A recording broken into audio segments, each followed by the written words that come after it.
क्यों I hope आप लोग स्वस्थ और मस्त होंगे और अपने तैयारी में जुटे होंगे। डियर फ्रेंड्स, आज हम लोग मोस्ट इंपॉर्टेंट टॉपिक देखेंगे विश्व भूगोल का, ब्रह्मांड एवं सौरमंडल। यहाँ से जितने क्वेश्चन बन जाते हैं इंपॉर्टेंट क्वेश्चन सारे को कवर करेंगे। तो चलिए बिना देर के हुए देख लेते हैं पहला क्वेश्चन। सौरमंडल का सबसे छोटा ग्रह कौन सा है? तो मोस्ट इंपॉर्टेंट है, आप लोग अपना राइट आंसर चुनिएगा और आप लोग देखिएगा कितने क्वेश्चन सही हो रहे हैं कितने गलत। तो राइट आंसर हो जाएगा बी पॉइंट, बुध। चलिए इसके बारे में डिटेल में देख लेते हैं। आपका एक भी क्वेश्चन ना छूटे। अगर एग्जाम में बैठ रहे हैं और यहाँ से क्वेश्चन आ रहा है तो एक भी क्वेश्चन ना छूटे, इस तरह मेरा प्रयास है। तो चलिए देख लेते हैं। सौरमंडल का सबसे छोटा ग्रह बुध है। सौरमंडल में कुल 8 ग्रह हैं। बुध सूर्य बुध ग्रह सूर्य के सबसे नज़दीक है। सौरमंडल का सबसे बड़ा ग्रह बृहस्पति है, जबकि शनि दूसरा सबसे बड़ा ग्रह है। मोस्ट इम्पोर्टेंट है, याद रखिएगा। मंगल को लाल ग्रह के नाम से भी जाना जाता है। शुक्र ग्रह को पृथ्वी की जुड़वा बहन कहा जाता है। मोस्ट इम्पॉर्टेंट है, याद रखिएगा, जो कि पृथ्वी के सबसे निकट है। सौरमंडल में ग्रहों का क्रम बुध, शुक्र, पृथ्वी, मंगल, बृहस्पति, शनि, यूरेनस, नेपच्यून, ये सारे 8 ग्रह हैं। इसको याद रखिएगा। और यूपी पुलिस में पूछा गया था, जुड़वा बहन के नाम से किस ग्रह को जाना जाता है? तो ये मोस्ट इंपॉर्टेंट है, यहाँ से क्वेश्चन देखा जाता है। और लाल ग्रह के नाम से किसे जाना जाता है, इस तरह के क्वेश्चन पूछे जाते हैं। तो आगामी दिनों में आप लोगों का यूपी पुलिस का एग्ज़ाम है, तो यहाँ से ये क्वेश्चन बन सकते हैं, तो याद रखिएगा। चलिए नेक्स्ट देख लेते हैं। Question number 2। यूरेनस सूर्य के चारों ओर एक परिक्रमा में डॉट डॉट समय लेता है। मोस्ट इम्पॉर्टेंट है। तो राइट आंसर हो जाएगा A.84 वर्ष। चलिए इसके बारे में डिटेल में देख लेते हैं। अरुण यूरेनस आकार में तीसरा सबसे बड़ा ग्रह है। इसकी खोज वर्ष 1781 में विलियम हर्शेल ने की थी। मोस्ट इम्पॉर्टेंट है, इसको याद रखिएगा कि अरुण का खोज किसने किया था? तो विलियम हर्शेल ने की थी। और कब किया था? तो 1781 में किया था। यह सूर्य की एक परिक्रमा 84 वर्ष में पूरा करता है। इसके कुल जो उपग्रह हैं 27 उपग्रह हैं 27 उपग्रह हैं। यूरेनस को अधिक अच्छे झुकाव के कारण लेटा हुआ ग्रह भी कहा जाता है। तो मोस्ट इम्पॉर्टेंट है, लेटा हुआ ग्रह के नाम से किसे जाना जाता है? यूरेनस को जाना जाता है। तो याद रखिएगा, आपको कहीं यूरेनस देगा कहीं अरुण देगा, तो आप लोग याद रखिएगा। चलिए नेक्स्ट देख लेते हैं क्वेश्चन। और आप इसका स्क्रीनशॉट ले सकते हैं या टेलीग्राम चैनल ज्वाइन कर लीजिएगा, जहां से आप लोगों को PDF प्रोवाइड कर दिया जाएगा, जिससे आप लोगों का रिवीजन करते रहेंगे। चलिए देख लेते हैं तीसरा क्वेश्चन।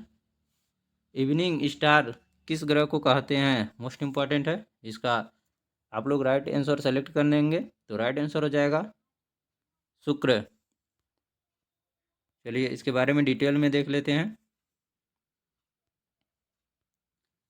शुक्र ग्रह को संध्या का तारा, इवनिंग स्टार या एवं भोर का तारा कहा जाता है। मोस्ट इम्पॉर्टेंट है, संध्या का तारा या भोर का तारा किस ग्रह को कहा जाता है? तो शुक्र ग्रह को कहा जाता है। और इंग्लिश में इवनिंग स्टार पूछेगा। शुक्र ग्रह का कोई उपग्रह नहीं है। तो मोस्ट इम्पॉर्टेंट है, याद रखिएगा, यह पृथ्वी के सर्वाधिक निकट स्थित ग्रह है। इस ग्रह का आकार एवं द्रव्यमान पृथ्वी के आकार एवं द्रव्यमान के लगभग बराबर है, अतः इसे पृथ्वी का जुड़वा ग्रह भी कहा जाता है। तो मोस्ट इम्पॉर्टेंट है, याद रखिएगा, पृथ्वी का जुड़वा ग्रह किसे कहा जाता है? तो शुक्र ग्रह को कहा जाता है। तो मोस्ट इम्पॉर्टेंट है, इसको याद रखिएगा। चलिए नेक्स्ट क्वेश्चन देख लेते हैं। Question number 4।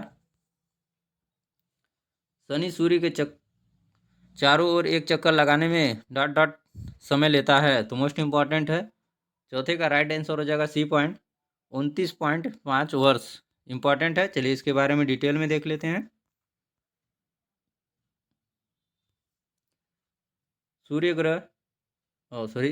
शनि ग्रह को सूर्य के चारों ओर एक चक्कर लगाने में 29.5 वर्ष समय लगता है। मोस्ट इम्पॉर्टेंट है, याद रखिएगा।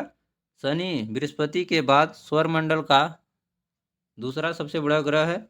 वर्तमान में सर्वाधिक उपग्रहों जो उपग्रह हैं बृहस्पति के पास हैं, जो 92 हैं। और शनि के पास उपग्रहों की संख्या 82 है। मोस्ट इम्पॉर्टेंट है, सबसे ज़्यादा बृहस्पति ग्रह के पास है उपग्रह 92 और शनि के पास दूसरे नंबर पे है और इनके पास 82 उपग्रह हैं। तो याद रखिएगा दोनों को, जो सर्वाधिक उपग्रह वाला ग्रह है। तो मोस्ट इंपॉर्टेंट है, याद रखिएगा। तो सर्वाधिक किसके पास है और उसके बाद दूसरे नंबर पे किसके है, याद रखिएगा। चलिए नेक्स्ट क्वेश्चन देख लेते हैं। क्वेश्चन नंबर 5, हमारे अंतरिक्ष में कितने तारामंडल हैं? मोस्ट इंपॉर्टेंट है, याद रखिएगा। आप लोग अपना कौन सा राइट आंसर है आप लोग सेलेक्ट कर लीजिए। राइट आंसर है B.88। चलिए नेक्स्ट को इसके बारे में डिटेल में देख लेते हैं। इंटरनेशनल एस्ट्रोनॉमिकल यूनियन IAU के अनुसार आकाश में कुल 88 तारामंडल हैं। इनमें से सबसे बड़ा तारामंडल हाइड्रा है। इस तारामंडल में 94 तारे हैं। तो मोस्ट इम्पॉर्टेंट है, तो यहाँ से सबसे बड़ा तारामंडल याद रखिएगा। और टोटल तारामंडल कितने हैं? 88 हैं। और उस हाइड्रा जो तारामंडल सबसे बड़ा है उसमें कितने तारामंडल हैं? तो 94 हैं। ये याद रखिएगा। 3 पॉइंट 3-4 पॉइंट जहाँ से क्वेश्चन बन सकते हैं। चलिए नेक्स्ट क्वेश्चन देख लेते हैं। क्वेश्चन नंबर 6, सौरमंडल का प्रधान आकाशीय पिंड कौन सा है? तो मोस्ट इंपॉर्टेंट है क्वेश्चन नंबर 6 का। राइट आंसर हो जाएगा D पॉइंट सूर्य। चलिए इसके बारे में डिटेल भी देख लेते हैं।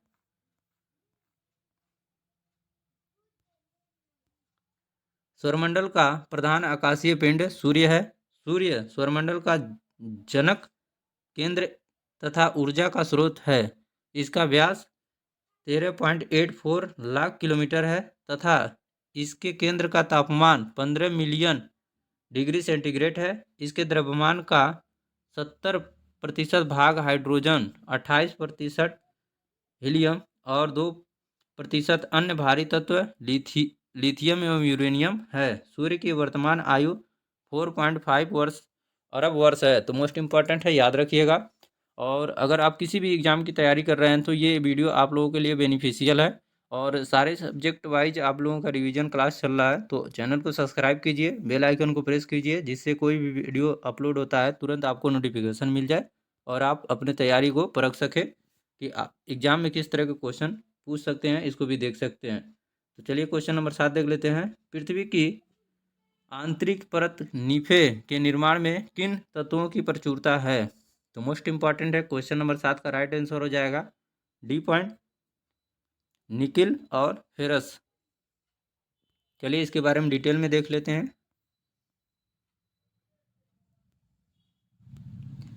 पृथ्वी की आंतरिक परत निफे में निकेल और फेरस जैसे तत्वों की प्रचुरता है। पृथ्वी के आंतरिक भाग को 3 अलग अलग परतों में विभाजित किया जा सकता है, जिसे क्रस्ट, मेटल और क्रोड कहते हैं। मोस्ट इम्पॉर्टेंट है, तीनों भागों को याद रखिएगा। क्रस्ट पृथ्वी की सबसे बाहरी परत है, जबकि क्रोड पृथ्वी की सबसे आंतरिक परत है। आंतरिक क्रोड ठोस अवस्था में है, जबकि बाहरी क्रोड तरल अवस्था में है। निकेल एवं फेरस की अधिकता के कारण इसे निफे परत भी कहा जाता है। तो मोस्ट इंपॉर्टेंट है, इसको याद रखिएगा। चलिए नेक्स्ट क्वेश्चन देख लेते हैं। आप इसका स्क्रीनशॉट ले सकते हैं। क्वेश्चन नंबर 8 देख लेते हैं।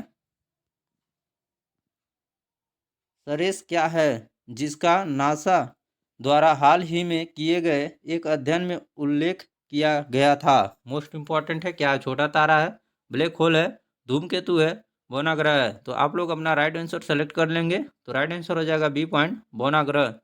चलिए इसके बारे में डिटेल में देख लेते हैं।